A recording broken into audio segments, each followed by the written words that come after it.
इसलिए आज विज्ञान की कोई बड़ी किताब लिखनी मुश्किल हो गई, छोटी किताबें लिखी जा रही, किताबें ही मुश्किल हो गई हैं। असल में पत्रिकाओं में विज्ञान की खोजों की खबर दी जा रही है, क्योंकि जब तक मोटी किताब लिखी जाए तो मोटी किताब को लिखने में भी कम से कम वर्ष भर लगेगा। वर्ष भर में जो हमने लिखा है वो पिछड़ जाएगा। ज्ञान का जो एक्सप्लोजन है, ये जो ज्ञान का विस्फोट है, इसने सभी स्थिर समाजों के प्राण कपा दिए।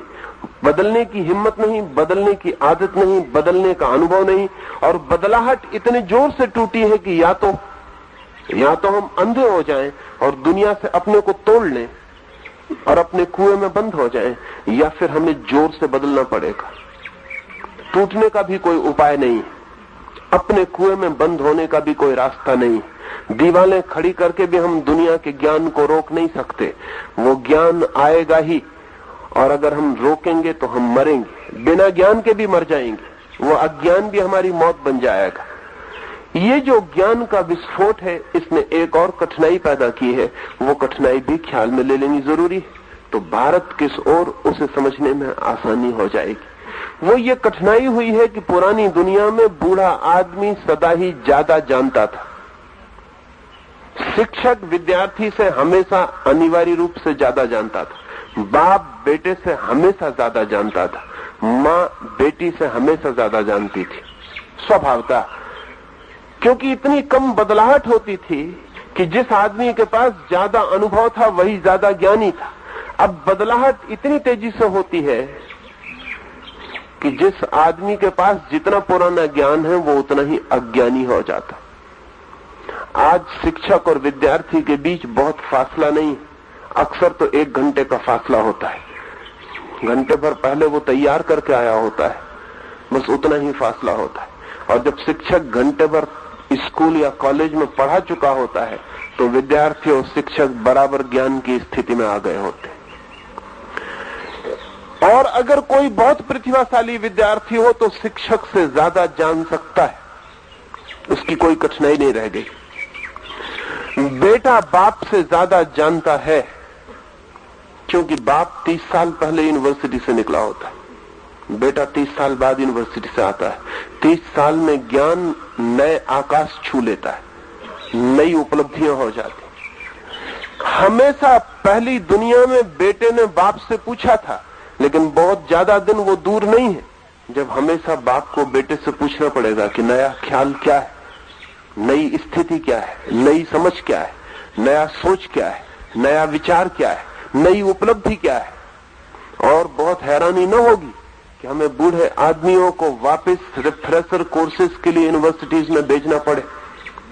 अभी इस संबंध में सुझाव चलता है, पश्चिम के बहुत बुद्धिमान लोग ये सुझाव दे रहे हैं कि अगर पिता को अपना पिता की हैसियत बनाए रखनी तो उसे बेटे के ज्ञान से निरंतर परिचित होना जरूरी हो गया है। बेटा जो जान रहा है उससे जान लेना जरूरी हो गया है।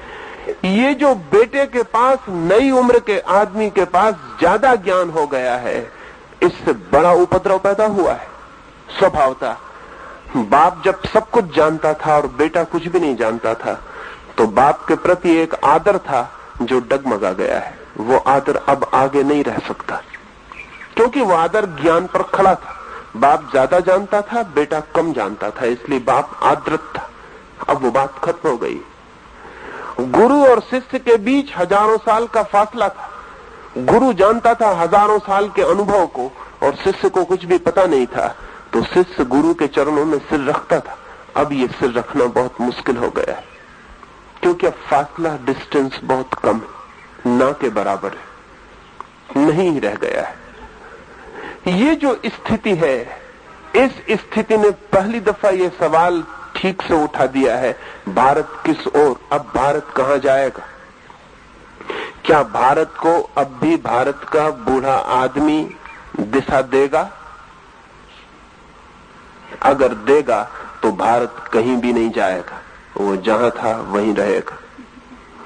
बूढ़े आदमी की हिम्मत बदलाहट की कम हो जाती है। बुढ़ापे का मतलब ही यही है, बायोलॉजिकली भी।